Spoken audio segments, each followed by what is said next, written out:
Educational Resource Center in North Florida, where she and a team of certified teachers work closely with parents to provide personalized tutoring and consulting services with instructional strategies and learning paths that are tailored for each child. Melody is a seasoned educator and curriculum writer who has dedicated her life to the education of children. With 22 years of teaching experience, she has taught children of all ages in a wide variety of settings and capacities. Melody has been serving homeschool families for over a decade, offering tutoring, evaluations, and educational consulting with creative solutions and strategies to families with children of all ages. So without further ado, please join me in warmly welcoming Melody. Thank you so much. I'm really excited to be here and to offer whatever kind of help I can to any aspiring or current homeschooling families. I'm going to screen share here so that you can see. Okay. Let me see here. There should be a little button at the bottom that says screen share. I have pressed that, and then it says entire screen window or Chrome. So I'll say window, and I'll say share on the platform. I'm hoping this will work. Okay, so then if I go to my PowerPoint and pull it up, well, is that showing? Don't see PowerPoint yet. Maybe try instead of entire window, try just Chrome.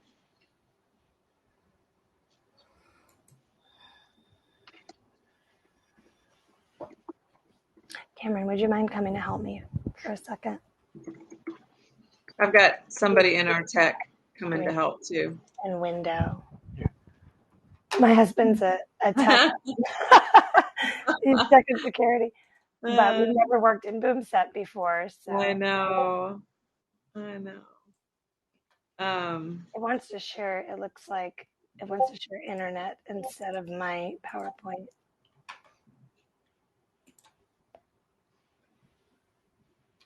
See some? There we go. Perfect. Okay.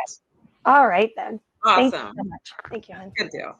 All right. So handy tips and help for homeschooling. So to start out, I was a public school teacher for 12 years. I never wanted to do anything else but be a teacher and a mom. So I thought that once I entered public school and teaching, I would teach in the same school for 30 years and be super happy forever. That was my plan. And that I would be able to raise my children because of the schedule. And the face of public education has changed so much in the last 22 years that I've been teaching. And even during the 12 years that I taught, it was so different when I started because we were allowed to be creative. We just had a set of standards. We were given a set of kids, and it was like, just teach them whatever's in the standards. You could use whatever you want. And then they slowly, the bureaucracy, I think it kills passion and it undermines a lot of times the mission that was intended in the first place. But if we talk about public school in general and the founding of public school, it was never intended to raise individuals. It was always to produce a boxed product. So when we consider that no one wants standard kids, no one thinks their child is standard. And so when you look at mission statements of schools, you'll see this is the boxed product that they're intending to produce. So we can talk all we want about the best practices and differentiated instruction, and they trained us in all of those things. But then there would be policies that would be passed that were, well, you're going to read this script to teach this lesson, and you're going to be on the same page as everybody else. And I eventually just started to see that what I was having to do in the classroom wasn't ideal for the students that I was teaching. I knew what worked, and I was trained in what worked, and I was a veteran teacher even at the time. After 12 years, I just said, this is coming further and further and further away from what it should be. And that is why I left the public schools in the first place. There are a lot of good reasons to leave public school, and I am not anti-public school. I want to be very, very clear. There needs to be a public school option for families. And even if we leave, we need to work to improve it, because we have so many children who are still in that system that we need to make it a great system. But while it's not a great system for most of our children, we need to get those children out until it is. So that's just me on my soapbox and my opinion as one who's been in the system for so many years and now out of it for so many years. So as far as I love this meme that I have here, how homeschooling is perceived versus homeschooling reality. I think growing up, there was such a sense that if you were homeschooling, you were insulated, you were from a super strict family that doesn't want you exposed to anything in the world. And so I love this on the left, with the school of fish on the top, and they imagine that little Pete is being homeschooled in his own little fishbowl. But what is homeschooling really? And really, it's those other kids in the school of fish there that are actually in this aquarium, and they're stuck in there. And our homeschooled kids are out there exploring the world, really socializing, not sitting in a classroom being told to stop talking until even at lunch. My kids weren't allowed to talk. It was amazing. So I just think our perceptions of what homeschooling should be broken down, because there's so many different ways to homeschool. And I would encourage each of you watching to really pull from everything that you love, everything that you see. You might find little pieces or aspects of the puzzle that will be your homeschool program.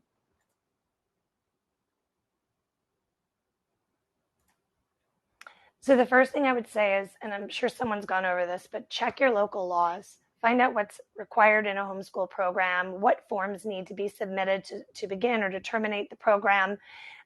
Most states require that you turn in some kind of records or evaluations. And then how often must you report? Usually there's an annual report. And I am just going to put a quick plug for HSLDA, which is a national organization that is amazing. There are people who will argue on both sides. For me, it's almost like an insurance policy. Not only for you in case you ever run into trouble. There's some states that are not as friendly toward homeschoolers as Florida. And even here in Florida, we've had people say, wow, I came from this other state and we don't have to turn in anything. And, every state is different. So I can't speak to individual ones, but it's nice to have the help and the assurance that there's someone fighting for you. Additionally, it's an investment in the future of homeschooling in general. So be aware that, we are trying to create a friendly homeschool environment in all states. And so if we have someone fighting for us legally all the time and keeping our rights, unlike some other countries where homeschooling is no longer allowed. For example, in France last year, homeschool was outlawed. And so we don't want that to happen in the United States. I'm joyful to be in the free state of Florida right now with our governor who protects homeschooling and school choice. But some cities and states don't have that. Some counties don't have that. So HSLDA is fighting for all homeschoolers all over the nation. Second piece of advice, big one, connect with others who are homeschooling. You don't want to be isolated. It is so much more fun. You need the support, you need the encouragement, you need the inspiration, and you'll get so many great ideas from other families. You'll hear about all kinds of options that are open to you, websites, groups that have begun. There are new groups all over the place, even just in my area. I do have here, and I believe Kanan and Chris attached a homeschool resources guide. I apologize to those of you who are not in Northeast Florida, because many of those resources, especially the local homeschool groups, are on there. But there are resources for everyone all over the nation because there are internet resources. So do still look at those. Just skip down to those national resources. Most of you have heard from different speakers about different homeschool options: umbrella schools, boxed curriculums, micro schools, the online curricula. There are different hybrid programs and co-ops that you can join. And I would even say, don't feel like you have to fit into just one of these things. We have hybrid programs where people will take classes from one of the hybrids and still do things at home and still take online courses, maybe do some things just on their own, or some fine arts or things like that, or athletic programs. So my advice is always to chew the meat and spit out the bones. So look at each of these things and see what sings to you. So as you read about, maybe you find a curriculum that you love, and I'll speak to a couple specific curricula that I love, and just do little plugs for the things that I think are wonderful so that you'll benefit from that. I love these quotes. It's not what is poured into a student that counts, but what is planted. And education is not filling of a bucket, but the lighting of a fire. So for a long time, we've been told that children are sponges and that they'll just soak up whatever you teach them. Well, we know that to be a lie, I think, at this point. Really, what we're trying to do is find the fire in each of our children. All right, so what should determine your homeschool choices? I always advise that you test your children's learning styles. There are free and paid tests out there. Most of them are under $20. Some of them you can get for free. And there are all these websites out there, and I can recommend specific ones as a follow-up. You want to look at their interests, their strengths, and their challenges. I have students who hate to write. And do they have to learn how to write? Absolutely, they have to learn how to write. Do they have to learn how to read? Yes, but not everything needs to be reading or writing or whatever it is that they hate. We can focus on writing. Perhaps they love social studies. So instead of just finding a writing curriculum that includes all kinds of things that they don't care about, find the history, or find the science topics, or find a book that they love or a subject that they love. And you can tailor their writing assignments to that thing they love. So the thing that they hate or are uncomfortable with is attached to those things that they love. They're more apt to enjoy doing it or to work for it just because you're attaching it to something that they enjoy. And the same for you. If you think about, when you're homeschooling your child, if you're hating what you're doing, you've got to change something for yourself, because your child isn't going to enjoy it if you hate it. So if there's a subject, maybe you're not fantastic at math and you have all those memories of your terrible math class and terrible math teachers. So maybe you find someone else who will do math for you. Or maybe you sign them up for Khan Academy online. Or sometimes I will find something. I have students who I can explain the same thing 15 times and 15 different ways. And for some reason, it's just not clicking. I'll go online, I'll hit YouTube, and I will preview a couple of videos where someone else is teaching it different, or just a different voice or different visuals or examples. So they're just getting repetitive. And those things work. So whatever works for you is what I'm going to tell you to do. Consider their direction in life. And I understand you have a second grader. You have no idea, likely, what they're going to be, who they're going to be. The Lord reveals that over time, who your child is, even who you are. Many of us are still discovering different aspects of our personality. So your children are yours to unpack.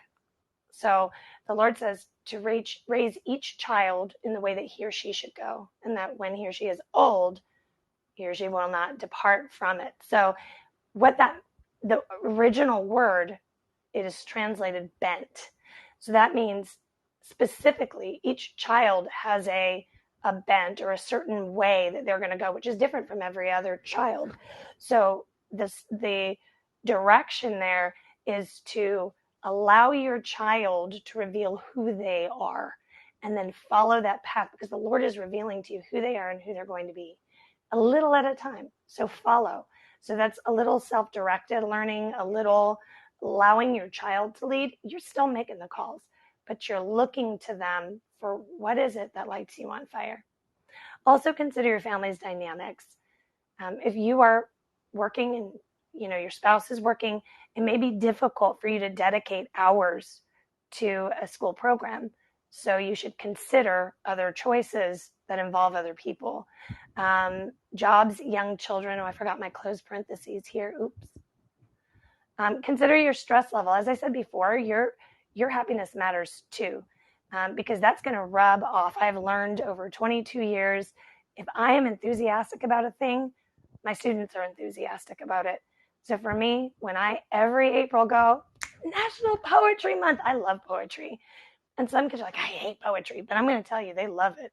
They love it when they're doing it with me because it is so much fun and I make it fun, and that enthusiasm is catching. Consider your own capabilities and consider your comfort level. I would advise you to look up not only learning styles, but look up modalities. We're often asked how smart our children are. The real question is, how is your child smart? In what way? Because maybe they don't excel in some areas. But again, you can buttress those areas of weakness or those challenges for them with their areas of strength. So maybe they have difficulty with math, but they're real musical. Well, choose a curriculum that classical conversations, choose Math UC, where they have songs and movements and things that'll go along um, with the lessons, so that your child will get something they may not have gotten otherwise. In addition, is your child auditory, visual, kinesthetic? If they've struggled in public school, there's a good chance they probably need more visuals or more movement. And there's a way to incorporate movement into any lesson. There are tons of free resources online. There's advice online. You just have to be willing to search for it. And I love this one. Every student can learn, just not on the same day or in the same way. So where to start? So I'm going to just get to the meat of it real quick. How to determine what to teach. In every program, there should be math, there should be English language arts. English language arts, and a full program will contain reading, writing, vocabulary, grammar, and what we call speaking, listening, and viewing. So that means conversations. It might be viewing videos or participating in audiovisual experiences. Every good homeschool or any good education program will have social studies and history, will have science. It's always wonderful if you can include fine arts and sports, but those four, math, ELA, social studies, and science, must be included every year. You might find that one year you're real heavy on something because that's what's necessary. And even this year, because of some real difficulties we've had this school year in our learning community, we were not as heavy as I would have liked to have been on writing, or as attentive to writing. So next year we're going to go heavier on that to make sure what we didn't do as well this year. So I would also recommend, and this will come up later, always be evaluating your progress. Evaluate informally. It doesn't have to be a test or anything like that, but ask yourself, how did today go? What was a big win? And what could I improve for tomorrow? What don't I want to happen again? I do this every day and have done it every day since I started teaching. It's what makes a good teacher. It's what helps you learn. So always be evaluating. Don't be hard on yourself. Sometimes it's a bad day. Sometimes it's a hard season. So be forgiving. Be forgiving of yourself. Be forgiving of your child, especially if this is you're just getting started. I didn't become a great teacher overnight. I look back at some of the decisions I made early on and I cringe. But now I learn from all of those experiences and I wouldn't give them up for anything. So as you're building your program, be gentle with yourself. How to evaluate, what level to start. Formal or informal evaluations. It's always great if you know a teacher who can recognize grade levels. I've worked with K to 12, so it's really easy for me to evaluate students and figure out, okay, what skills do we have and what do we need? And line their current level with where we should begin. There are even free tests online. I will tell you, for math, There is a website called mathmammoth.com. I believe it's on my list of resources. They have a kindergarten through, I believe, 8th grade test. And you can, if you think, oh, my child should be in 6th grade math, have them take that 5th grade end of the year test. It seems to be right on level, at least for our state standards. Now, let's say you have a child who isn't on level. They don't need to be bashed over the head with it. Just go back. Just go back to what they're missing. I'm going to tell you, you can teach them so much in such a short amount of time compared to what can be done in a classroom setting with 20 to 35 kids. So just don't be afraid to go back. I find that most of the students that I get for the first time when I evaluate them, most of them are still struggling on 5th grade facts. So don't hesitate to go back to fractions, decimals, adding, subtracting, multiplying, and dividing positive and negative numbers, dealing with place value. These things are across the board issues, because what happens is when you're in a classroom setting with a large number of students, these students do not, they don't have the benefit of the teacher being able to stop and say, wait, you don't really get this. Let's stop. No, you keep going. You keep going no matter what. For reading, if your children are in kindergarten through 2nd grade, that's where learning how to read. You want to instill a love of reading. If you have a 6th grader who hates to read, a 9th grader who hates to read, don't shove the scarlet letter down your 9th grader's throat if they're not ready for it. Choose something first, build that love of reading. My grandfather used to say, if you can read, you can learn anything. So we want them to love to read before we're worried about the end results with their reading list. Start with something that's easy, that they look forward to doing, so that reading becomes a pastime, because more will grow from that. I do most of my writing within content areas. So with science and history, we are doing our English and language arts writing assignments surrounding our content. It draws everything together and it makes our curriculum more cohesive. I do write all of my own curriculum personally, just because I'm real picky. I've always written my own curriculum, and there's always a problem with something that I find. I will say there are a few that I love, and I'm going to call them out right now. For social studies and history, K to 2nd grade, you usually want to stick with citizenship, holidays, government. With the upper grades, I usually like to start with American history.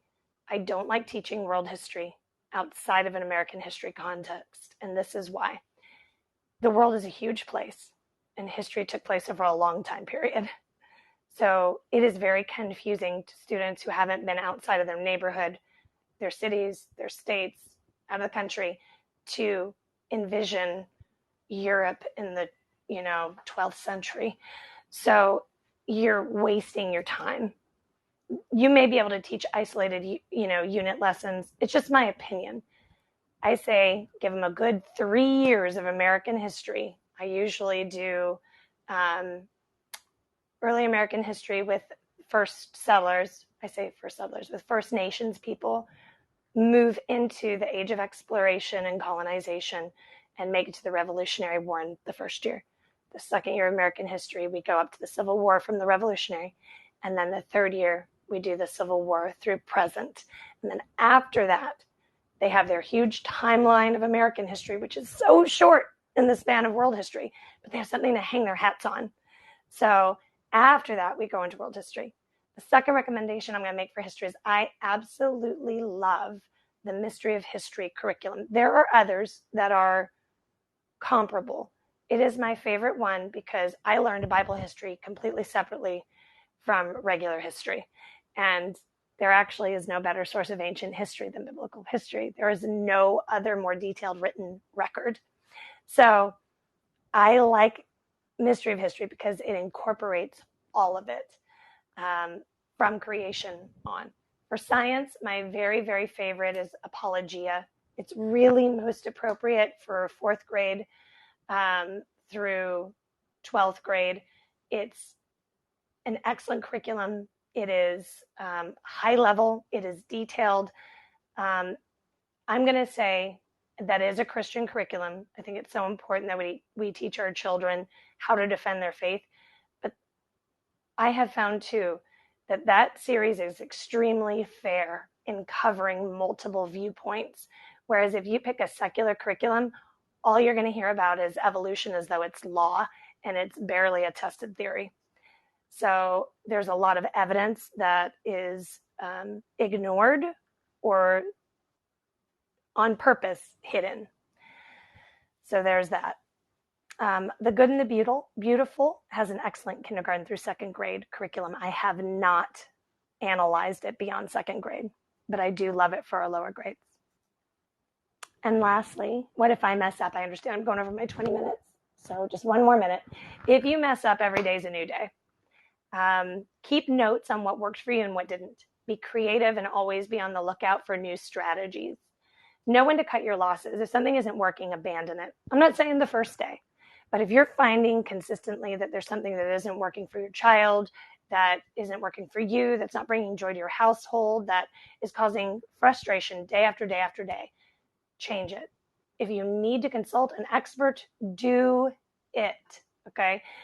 Do not be afraid to pay for good resources. If it doesn't cost you in money, it's going to cost you in research and time to develop your own things. Teachers pay teachers, super cheap, tons of incredible resources.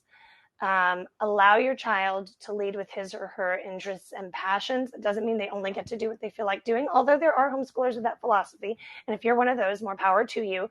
But please don't forget the basics. Go a mile wide and an inch deep, not the reverse. It's better to go deeper so they learn more and more and more, and they don't forget just surface level things. And then get out of the house often. I know during COVID it was really hard. We were house rats for a long time, and we were on Zoom, with our own students for 6 weeks. But homeschooling is not about sitting at home and going through books. Let them learn out there. Become members at museums, zoos, utilize your memberships. I look at $100, and maybe it's easy for me to do that because I can spend the $100. I know for some families it might be a bigger sacrifice, but just out of consideration, I don't pay for one animal to be fed for one day with my Zoom membership for the year. Same with the museum membership, it's even cheaper. To me, it's an investment in my community. So consider it. And last of all, have a dedicated space and time if possible in your home, because that discipline is going to assist you in getting things done. Okay, so I stopped screen share. Are there questions? You feel free to keep talking, Melody. It's not going to shut us off automatically, so you're good. I can't hear. I'm sorry, Kanan. You can't hear me? Oh, I can hear you, but if others can hear us, Melody, this was fantastic. You did an amazing job.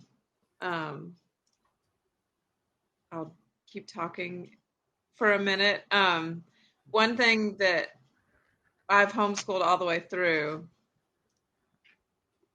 Here, I'll just message you. I don't know what happened. Can you hear me? Oh, there we go. I'm so sorry. That's so good. I wanted to say,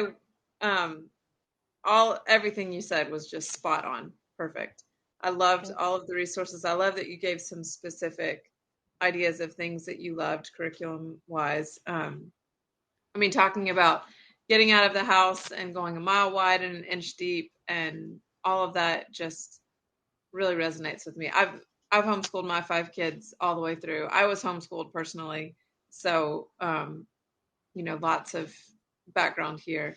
One thing that I don't enjoy teaching is the writing part, and something that I learned with it's IEW. I forget what it stands for.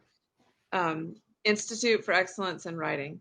They talk about when you're teaching your kids to write, especially if it's like a creative writing type thing, you have them, when they're young, you have them dictate to you what they want to write about. And then when they're older, you let them write it themselves, but you make them write it in pen, not in pencil, because you don't want to mix up the creative writing part with the handwriting, with the spelling. Like those are all different skills to learn. Um, but that was one thing that really stood out to me with, uh, with all my years of teaching, that's helped me a lot in a subject that I don't enjoy teaching, that's kind of helped overcome one of those hurdles. So, yeah. Awesome. I agree. That's great. Well, thank you so much. I don't see any questions in the Q&A, but I've included your website, HSLDA, and then your document is down below this video so people can click on that. But again, thank you so much for your time and investment in the kids. Like you're doing an amazing job. Thank you so much, Kanan. I appreciate it. Thank you, Melody. All right. Have a great night. You too.